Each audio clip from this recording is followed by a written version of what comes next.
மன்னா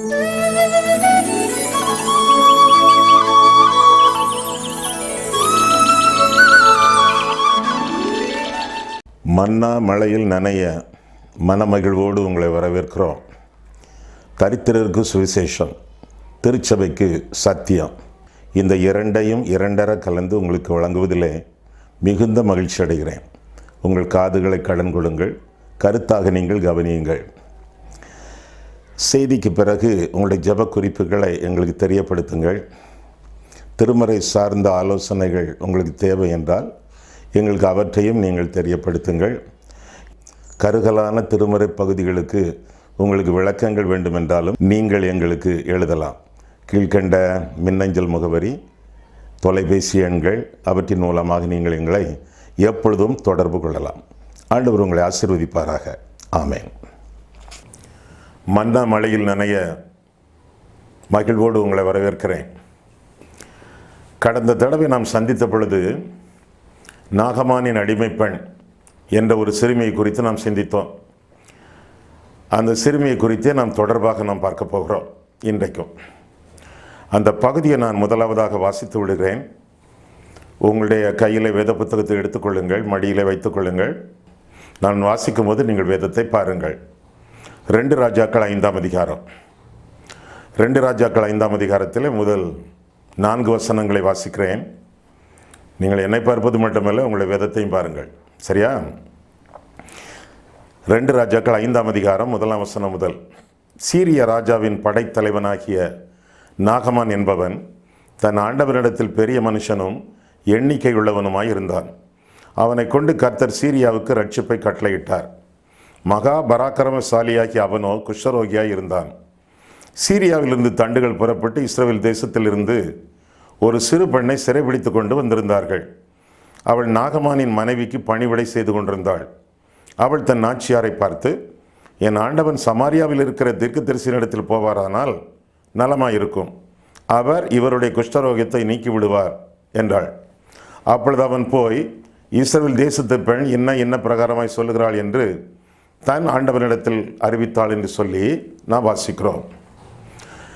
நாகமானின் அடிமை பெண் இஸ்ரவேல் தேசத்தை சேர்ந்தவள். இஸ்ரவேலுக்கும் சீரியாவுக்கும் சண்டை, போர். அந்த போரின் போது இஸ்ரவேலிலிருந்து சிறைபிடிக்கப்பட்டு சென்ற ஒரு சிறுமி, 13-14 வயது இவளுக்கு இருந்திருக்கலாம்.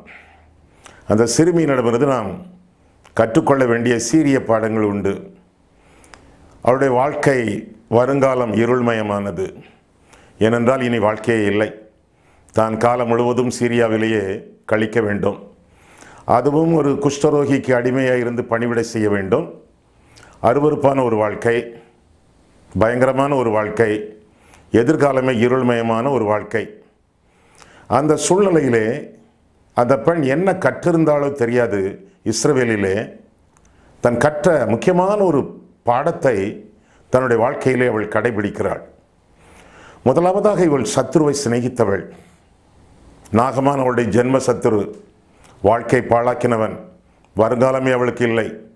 வாலிப பெண்ணாக மாற வேண்டும், ஒரு மனைவியாக மாற வேண்டும், ஒரு பாட்டியாக மாற வேண்டும், கர்த்தருக்கு பல பணிவிடைகளை செய்ய வேண்டும் என்றெல்லாம் மனக்கோட்டை கட்டி வாழ்ந்த ஒரு பெண் இப்பொழுது வாழ்க்கை சீரழித்தவன் முன்னாலே நிற்கிறான்.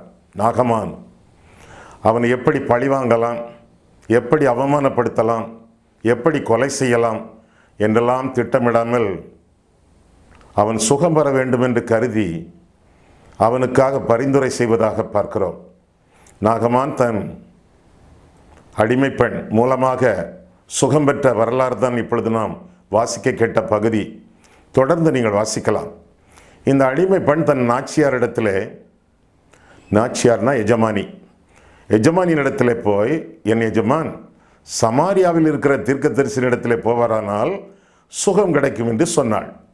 எதற்காக சொன்னாள்? தன் எஜமான் குஷ்டரோகியாக இருந்தாலும் சத்துருவாக இருந்தாலும் அவன் சுகம் பெற வேண்டும் என்று கருதி அன்போடு சொன்னதாக, சத்துருவை சிநேகிக்கக்கூடிய சிநேகத்தோடு சொன்னதாக நாம் வேதத்திலே வாசிக்கிறோம். என்ன காரணம்? இவள் சத்துருவை சிநேகித்தவள், மன்னித்தவள், அவனை மன்னித்தவள். அவன் எப்படியாவது சுகமாக வேண்டும் என்று கருதி மன்னித்தவள். நாமும் கூட மற்றவர்களை மன்னியாமல் வாழ்வோம் என்றால் நமக்கு சுகவீனங்கள் பெருகும், ஆவிக்குரிய சுகவீனங்கள் பலவீனங்கள் பெருகும். ஆண்டவர் நம்மை ரட்சித்தார் என்றால் அந்த ரட்சிப்பில் நாளடைவில் சந்தேகம் வந்துவிடும். ஏனென்றால் வேதத்தில் வாசிக்கிறோம், மற்றவர்களுடைய தப்பிதங்களை நீங்கள் மன்னியாதிருப்பீர்கள் என்றால் உங்கள் பரமபிதாவும் உங்கள் தப்பிதங்களை மன்னியாதிருப்பார் என்று சொல்லி மத்திய 6ஆம் அதிகாரம் 13 முதலாக வாசிக்கிறோம். ஆண்டவர் அப்படி சொல்லி இருக்கிறார். அடுத்தவங்களை மன்னிக்கல, நம்முடைய பாவங்கள் மன்னிக்கப்படாது.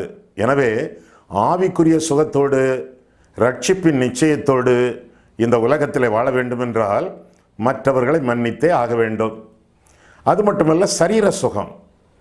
மற்றவர்களை மன்னியாமல் கசப்பை அடக்கி கொண்டு மன இறுக்கத்தோடு பற்களை கடித்து கொண்டு வாழ்ந்து கொண்டிருந்தால் சரீர சுகவீனங்கள் உண்டாகும். பிளட் பிரஷர் உண்டாகும், இரத்த அழுத்தம், மன அழுத்தம், டென்ஷன் உண்டாகும், சதா உதிரப்போக்கு உண்டாகும், பலவீனங்கள் உண்டாகும், ஆங்காங்கு சரீரத்தில் கொப்புளங்கள் உண்டாகும், சரீரத்தில் உள்ள சுரப்பிகள், கிளான்ஸு, பிட்யூட்ரி, தைராய்டு, அட்ரீனல், இப்படிலாம் கேள்விப்பட்டிருக்கீங்களே.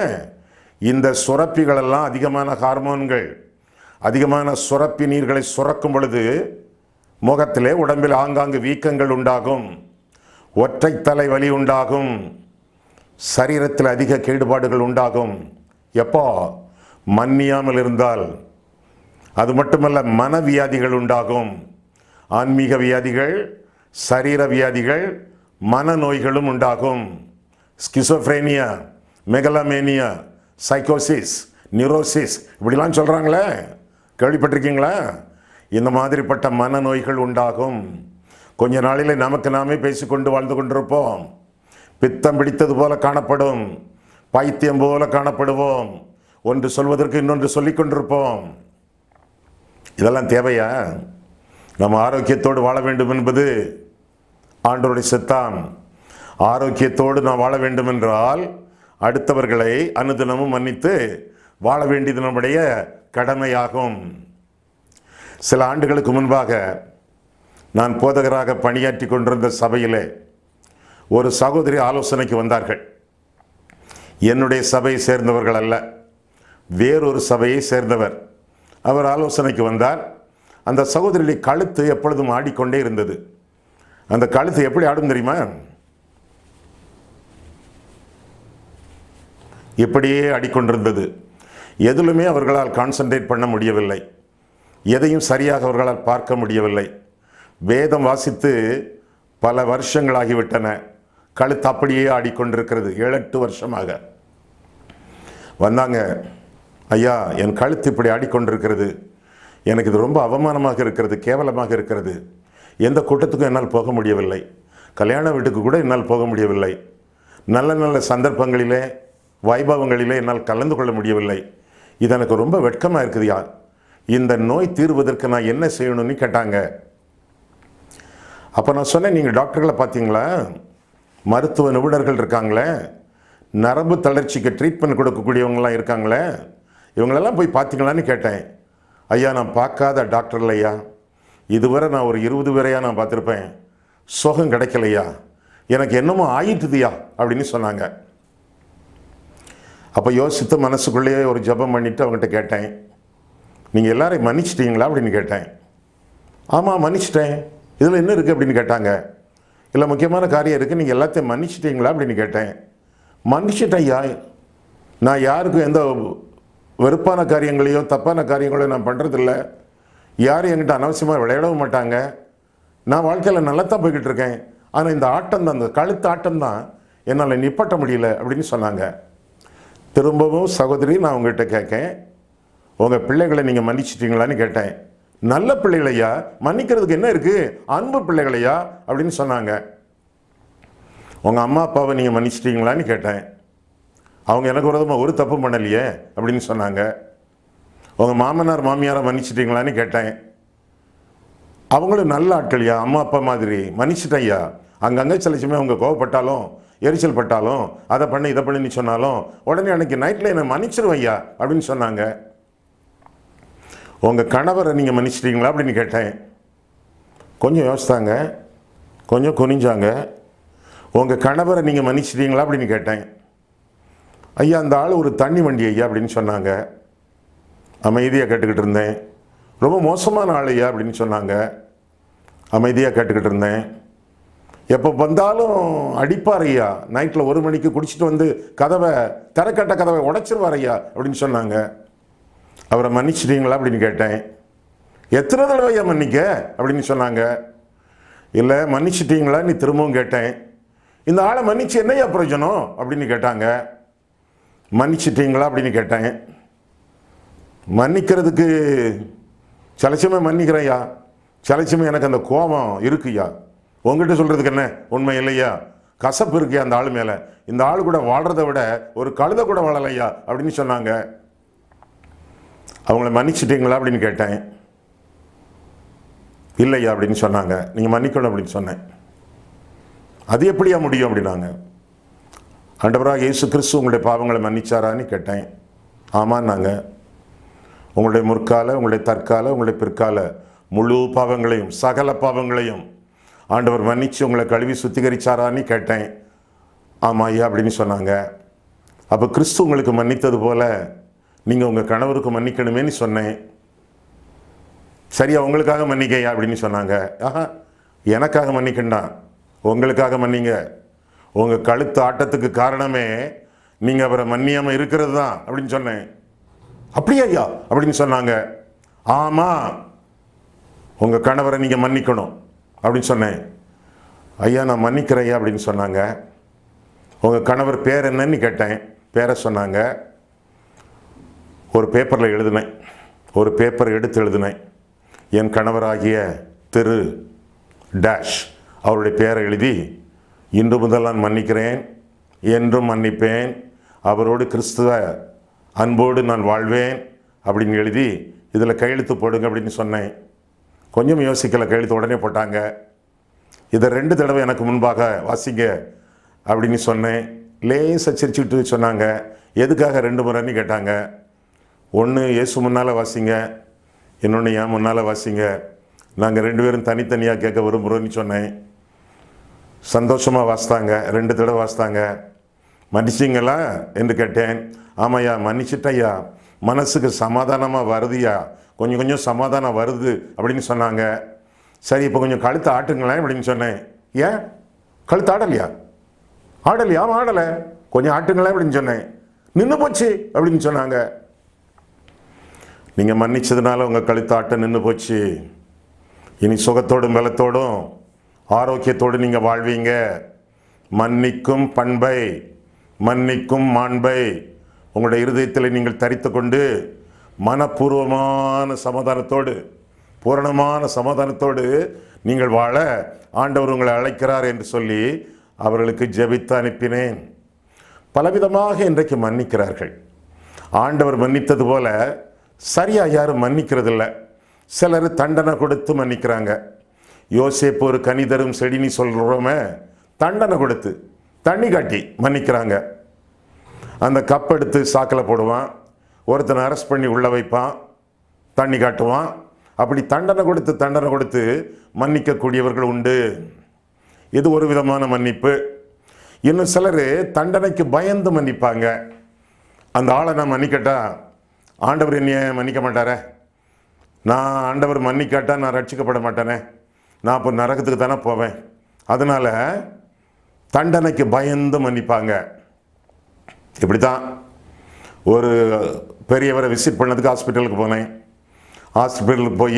ஆஸ்பத்திரிக்கு போய் அவருக்காக ஜெபம் பண்ணேன். கலகலப்பாக பேசிக்கிட்டு இருந்தார். அவருடைய கேட்டேன். அவரே சொன்னார், ஐயா எனக்கு நாட்கள் நெருங்கிட்டு நான் சீக்கிரமாக ஆண்டவர்கிட்ட போகணும், அதுக்காகவே ஒரு ஜெபம் பண்ணிட்டு போங்க அப்படின்னு சொன்னார். சரி ஐயா நான் செய்கிறேன். அதுக்கு முன்னால் ஒரு கேள்வி. உங்கள் வாழ்க்கையில் எத்தனையோ பேரை நீங்கள் பார்த்துருப்பீங்க, ஆயிரக்கணக்கான ஆட்களை நீங்கள் சந்திச்சிருப்பீங்க. உங்கள் குடும்பத்தில், உங்களுடைய நண்பர் வட்டாரத்தில், அக்கம் பக்கத்தில், நீங்கள் அந்த நாட்களில் வேலை செய்த இடங்களில் நிறைய பேரை பார்த்துருப்பீங்க.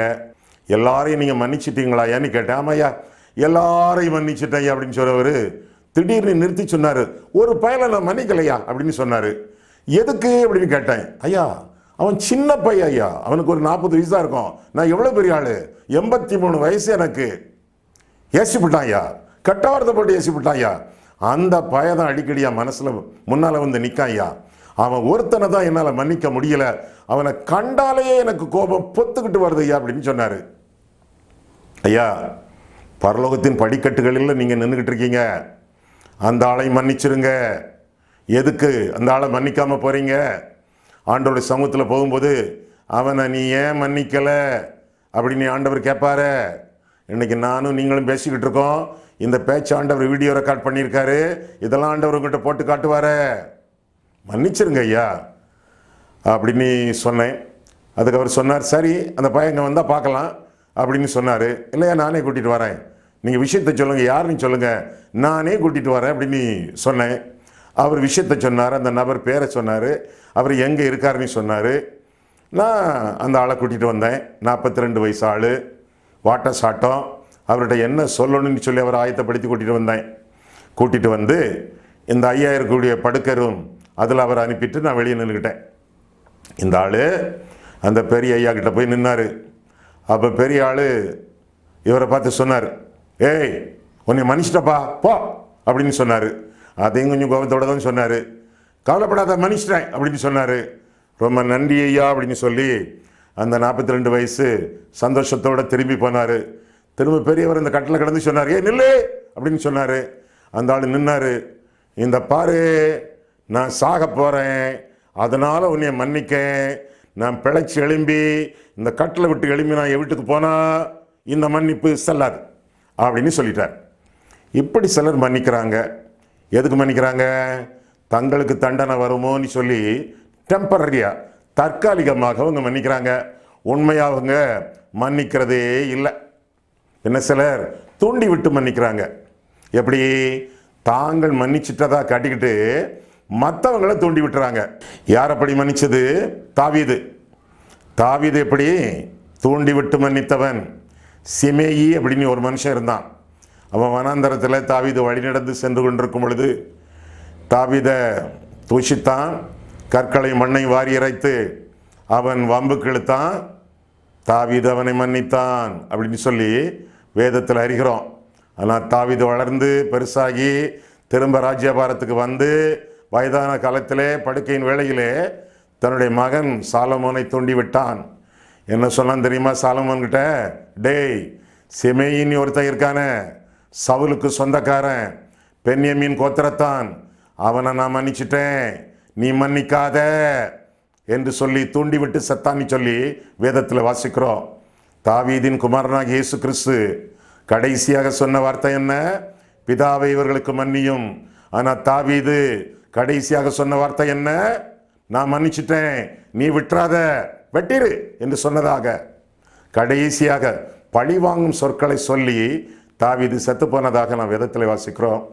அப்படியாக அல்ல,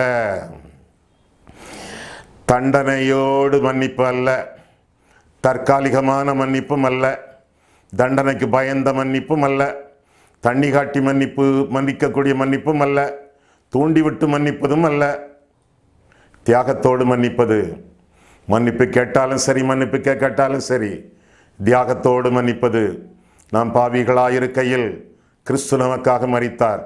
பிதாவை இவர்களுக்கு மன்னியும், தாங்கள் செய்கிறது என்னதென்று அறியாதிருக்கிறார்களே என்று சொல்லி ஆண்டவர் ஜீவனை விட்டார் என்று சொல்லி நாம் வேதத்தில் வாசிக்கிறோம். இயேசு கிறிஸ்து அருளிய மன்னிப்பை போல நம்முடைய மன்னிப்பு விளங்க வேண்டும் என்று சொல்லி வேதம் நமக்கு தெளிவாக கற்றுக் கொடுக்கிறது. ஆண்டவர் மன்னிக்கிற பிரகாரம் நீங்கள் அடுத்தவங்களை மன்னிக்கிறீங்களா? இல்லைன்னா ஆண்டவர்கிட்ட கேளுங்களேன், ஆண்டவரே உங்களுடைய அன்பு பெரியது, அந்த அன்பு எனக்கு வேண்டும் என்று சொன்னால் ரோமர் 5ஆம் அதிகாரம் 5ஆம் வசனத்தில் நான் வாசிக்கிறோம். என்ன வாசிக்கிறோம்? மேலும் நமக்கு அருளப்பட்ட பரிசுத்தாவியினாலே தேவ அன்பு நம்முடைய இருதயங்களிலே ஊற்றப்பட்டிருக்கிறது. பரிசுத்தாவியானவருடைய அன்பினாலே நிறைந்தவர்களாக நாம் வாழ்வோம் என்றால் நிச்சயமாக நம்முடைய வாழ்க்கையிலே ஆசீர்வாதம் உண்டு. ஒரு மேஜையில் 2 டம்ளர்கள், ஒன்று பாலினால் நிறைந்திருக்கிறது, அடுத்தது விஷத்தினால் நிறைந்திருக்கிறது. ஒன்று பாலினால் நிறைந்திருக்கிறது, அடுத்தது விஷத்தினால் நிறைந்திருக்கிறது. பால் உள்ள டம்ளரை தட்டினால் என்ன சிந்தோம்? பால் சிந்தோம். ஏனென்றால் பாலினால் நிறைந்திருக்கிறது. விஷமுள்ள தமிழரை தட்டினால் என்ன சிந்தோம்? விஷம் சிந்தோம். ஏனென்றால் விஷத்தினால் நிறைந்திருக்கிறது. எதனால் நிறைந்திருக்கிறதோ அதுதான் சிந்தும். நாம் எதனால் நிறைந்திருக்கிறோம்? கோபத்தை சிந்தினால் கோபத்தினால் நிறைந்திருக்கிறோம். சாபத்தை சிந்தினால் சாபத்தினால் நிறைந்திருக்கிறோம். தூஷணத்தை சிந்தினால் தூஷணத்தினால் நிறைந்திருக்கிறோம். எரிச்சலை சிந்தினால் எரிச்சினால் நிறைந்திருக்கிறோம். எதனால் நிறைந்திருக்கிறோமோ அதைத்தான் சிந்துவோம். மற்றவர்கள் நம்மை நிந்தித்து துன்பப்படுத்தி தீமையான மொழிகளை பொய்யாய் சொல்லும் பொழுது, நம்மை திட்டும் பொழுது, நம்மை குட்டும் பொழுது, நம்மை தட்டும் பொழுது எதை சிந்துகிறோம்? எதனால் நிறைந்திருக்கிறோமோ அதைத்தான் சிந்துவோம். ஐயா, நான் பரிசுத்த ஆவியினால் நிறைந்திருக்கிறேன் ஐயா அப்படின்னு சொல்றீங்களோ? அப்படி சொன்னா நீங்க எதை சிந்தணும்? பரிசுத்த ஆவியானவரால் நிரப்பப்பட்டவர்கள் எதை சிந்தணும்? கலாத்தியர் 5ஆம் அதிகாரம் 22 முதலாக வாசிக்கும் பொழுது, ஆவியின் கனியோ அன்பு என்று வாசிக்கிறோம். ஆவியின் கனி ஒரே கனி, ஆவியின் கனிகள் அல்ல. ஆவியின் கனி சிங்குலர், ஒருமை. The fruit of the spirit is என்று ஆங்கிலத்தில் வாசிக்கிறோம். ஆவியின் கனி ஒரு ஆரஞ்சு பழம் போல. ஒரு ஆரஞ்சு பழத்தில் பல சுளைகள், ஆவிக்குரிய ஜீவியத்தில் பல அம்சங்கள். அந்த சுளைகள் தான் அன்பு, சந்தோஷம், சமாதானம், நீடிய பொறுமை, தயவு, நற்குணம், விசுவாசம், சாந்தம், இச்சையடக்கம் என்று பார்க்கிறோம். நீங்கள் பரிசுத்த ஆவியானவரால் நிரப்பப்பட்டிருப்பீர்கள் என்றால் எதை சிந்த வேண்டும்? ஆவியின் கனியோ அன்பு, அன்பின் அம்சங்கள், அதைத்தானே சிந்தணும். அதை சிந்தாமல் கசப்பை சிந்தினால் கசப்பினால் அல்லவா நீங்கள் நிரப்பப்பட்டு கொண்டிருக்கிறீர்கள். எனவே மறுமுறை, இன்னொரு முறை ஒரு எதிரியை சந்திக்கும் பொழுது, அல்லது சத்துருவை சந்திக்கும் பொழுது, அல்லது உங்களுக்கு பிரச்சனை கொடுக்கக்கூடிய ஒரு ஆளை சந்திக்கும் பொழுது அன்பை சிந்தி வாழுங்கள். ஆவியின் நிறைவு அன்பின் நிறைவு, ஆவியின் நிறைவு அன்பின் நிறைவு. அன்பை சிந்தி வாழ வேண்டியது உங்களுடைய கடமை என்று சொல்லி வேதம் நமக்கு தெளிவாக கற்றுக் கொடுக்கிறது. நிபந்தனையின்றி மற்றவங்களை மன்னிச்சு வாழ வேண்டியது நம்முடைய கடமையாகும். மன்னிப்பு என்பது ஒன்று, ஒப்புரவு என்பது வேறொன்று. சரியாக புரிந்து கொள்ளுங்கள். மன்னிப்பு என்பது ஒன்று, ஒப்புரவு என்பது வேறொன்று. நிபந்தனையின்றி மன்னிக்க வேண்டும். சிலரிடத்திலே நிபந்தனையோடு தான் ஒப்புரவாக முடியும். மன்னிப்பு அன்கண்டிஷனல், ஒப்புரவு கண்டிஷனல். லூக்கா 15ஆம் அதிகாரம் வாசித்திருக்கிறீர்களே, அதில் 3 உவமைகள் உண்டு. ஒன்று, காணாமல் போன ஆடு.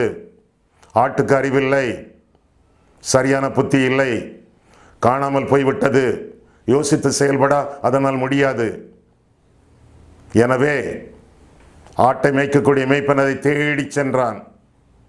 2வது உவமை, காணாமல் போன காசு, உயிரற்றது, ஒன்றுமில்லாதது.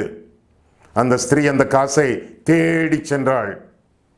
3, காணாமல் போன மகன், புத்தி உள்ளவன், அறிவாளி, தகப்பனை வஞ்சித்து, தகப்பனை ஏமாற்றி, தகப்பனை நிந்தித்து, தகப்பனுடைய இருதயத்திற்கு வேதனையை கொடுத்து சொத்துக்களை எல்லாம் சுருட்டி கொண்டு போனவன். அறிவுள்ளவன் தகப்பனவனை தேடி போகவில்லை. காணாமல் போன ஆடு தேடி சென்றான், காணாமல் போன காசு தேடி சென்றாள், காணாமல் போன மகன் தேடி வந்தான். அறிவுள்ளவன், படித்தவன், புத்தி உள்ளவன், டெலிபரேட்டா வேணும்னியே இருதயத்தை உடைத்து சென்றவன் மனம் திரும்புதலோடு வந்தான், பாவ அறிக்கையோடு வந்தான். தகப்பனே, பரத்துக்கு விரோதமாகவும் உமக்கு முன்பாகவும் பாவம் செய்தேன் என்று சொல்லி பாவ அறிக்கையோடு வந்தான். ஒப்புரவு நிகழ்ந்தது. சிலருடைய விஷயங்களிலே, சிலருடைய அனுபவங்களிலே இப்படித்தான் செய்ய வேண்டும். எப்படி? உண்மையான மனம் திரும்புதலும் பாவ அறிக்கையும் ஈடு செய்தலும் இல்லை என்றால் ஒப்புரவு என்பது சாத்தியமல்ல. அதனால் தான் வேதத்தில் வாசிக்கிறோம், ரோமர் 12:18, கூடுமானால், இஃப் பாசிபிள், கூடுமானால் யாவரோடும் சமாதானமாக இருக்க நாடுங்கள் என்று வேதத்தில் வாசிக்கிறோம். ஒப்புரவாக ஓடுங்கள் என்று சொல்லவில்லை, நாடுங்கள் என்று சொல்லப்பட்டிருக்கிறது. எதிரிகள் சில சமயங்களிலே நாகமானைப் போல குஷ்டரோகிகளாக இருக்கலாம், கோபக்காரனாக இருக்கலாம். எனவே நேரடியாக இந்த பெண் நாகமானிடத்திலே போகவில்லை. அவருடைய நாச்சியாரிடத்திலே போய், எஜமானியினிடத்திலே போய், என் எஜமான் தீர்க்கதரிசியிடத்தில் போவாரானால் சுகம் கிடைக்கும் என்று சொன்னதாக நான் வேதத்தில் வாசிக்கிறோம். மன்னிப்பு நிபந்தனையற்றது. எல்லாரையும் எப்பொழுதும் மன்னித்து விட வேண்டும். நாம் நன்றாயிருக்கத்தக்கதாக, அவர்களும் வாழத்தக்கதாக, ஆண்டவருக்கு மகிமை உண்டாக. ஒப்புரவு என்று சொல்லும் பொழுது ஞானமாக நடந்து கொள்ளுங்கள், ஞானமாக நடந்து கொள்ளுங்கள். அதிலே ஆண்டவருடைய நாமம் நிச்சயமாக மகிமைப்படும். கூடுமானால் யாவரோடும் சமாதானமாக இருக்க நாடுங்கள் என்று சொல்லி வேதம் நமக்கு கற்றுக் கொடுக்கிறது. மாறாக எல்லாருக்காகவும் ஜெபம் பண்ணுங்கள். ஸ்தேவான் ஜெபித்தான். அவனை கல்லறிந்தவர்கள் அவர்களுக்காக அவன் ஜெபித்ததாக வேதத்தில் வாசிக்கிறோம். ஆண்டவரே, இவர்கள் குற்றத்தை இவர்கள் மேல் சுமத்தாதிரும் என்று ஜெபித்தான். யோபு ஜெபித்தான். தன் சத்துருக்களுக்காக யோபு பலி செலுத்தி விண்ணப்பம் பண்ணிய பொழுது அவனுடைய சிறையிருப்பை கர்த்தர் மாற்றினார் என்று சொல்லி யோபு 42ஆம் அதிகாரத்தில் நான் வாசிக்கிறோம். ஆக மற்றவர்களுக்கு, முக்கியமாக சத்துருக்களுக்கு ஜெபிக்க வேண்டியது, நன்மை செய்ய வேண்டியது நம்முடைய கடமை என்று சொல்லி வேதம் நமக்கு கற்றுக் கொடுக்கிறது. மத்தேயு 5ஆம் அதிகாரத்தில் 44ஆம் வசனம் முதலாக நான் வாசிக்கும் பொழுது, நான் உங்களுக்கு சொல்லுகிறேன், உங்கள் சத்துருக்களை சிநேகியுங்கள், உங்களை சபிக்கிறவர்களை ஆசீர்வதியுங்கள், உங்களை பகைக்கிறவர்களுக்கு நன்மை செய்யுங்கள், உங்களை நிந்திக்கிறவர்களுக்காகவும் உங்களை துன்பப்படுத்துகிறவர்களுக்காகவும் ஜெபம் பண்ணுங்கள். இப்படி செய்வதனால் நீங்கள் பரலோகத்தில் இருக்கிற உங்கள் பிதாவுக்கு புத்திரராய் இருப்பீர்கள். அவர் தீயோர் மேலும் நல்லோர் மேலும் தமது சூரியனை உதிக்க பண்ணி நீதி உள்ளவர்கள் மேலும் அநீதி உள்ளவர்கள் மேலும் மழையை பெய்ய பண்ணுகிறார் என்று சொல்லி வாசிக்கிறோம். ஆண்டவரை போல ஆண்டவருடைய போதனை கை கொண்டு வாழ வேண்டியது நம்முடைய கடமையாகும். கண்களை மூடுவோம், கர்த்தரை பார்ப்போம். எங்களை நேசிக்கிற பரிசுத்தமுள்ள ஆண்டவரே, உம்முடைய வசனங்களை ஆராயவும் எங்கள் வாழ்க்கையை ஆராயவும் நீர் எங்களுக்கு வழி நடத்துகிறீர். அதற்காக ஸ்தோத்திர சுவாமி. ஒரு சிறு பெண், இளம் வாலிப பெண், அந்த பெண்ணிடமிருந்து எவ்வளோ பெரிய பாடங்களை நாங்கள் கற்றுக்கொள்ள எங்களுக்கு போதிக்கிறீரே ஆண்டவரே, உமக்கு ஸ்தோத்திரம். இந்த சிறு பெண்ணைப் போல எங்களுடைய வாழ்க்கையிலே மற்றவர்களை, குறிப்பாக பகைவர்களை, சத்துருக்களை, விரோதிகளை மன்னித்து வாழக்கூடிய மாண்பை நாங்கள் பெற்றவர்களாக வாழத்தக்கதாக கிருபை செய்யும். மேலாக ஆண்டவரே, எங்களுடைய தனிப்பட்ட பாவங்கள் எல்லாவற்றிலும் இருந்து நாங்கள் மனம் திரும்பி கிறிஸ்து சிலுவையில் முடித்து வைத்த ரட்சிப்பை விசுவாசத்தோடு எங்களுடைய வாழ்க்கையிலே நாங்கள் பெற்றுக்கொண்டு கர்த்தர் எங்களுக்கு அருளிய மன்னிப்பை மற்றவர்களுக்கு நாங்கள் வழங்கி இவ்விதமாக உம்முடைய சித்தத்தின் நடுவில் நாங்கள் ஜீவிக்க எங்களுக்கு நீர் உதவி செய்யும். பரிசுத்த ஆவியானவரால் எங்களை நிரப்பி தேவ அன்பு எங்களுடைய இருதயங்களிலிருந்து வழிந்தோடத்தக்கதாக நாங்கள் வாழ எங்களுக்கு உதவி செய்யும். இயேசு கிறிஸ்துவின் நாமத்தில் ஜெபிக்கிறோம் பிதாவே, ஆமென்.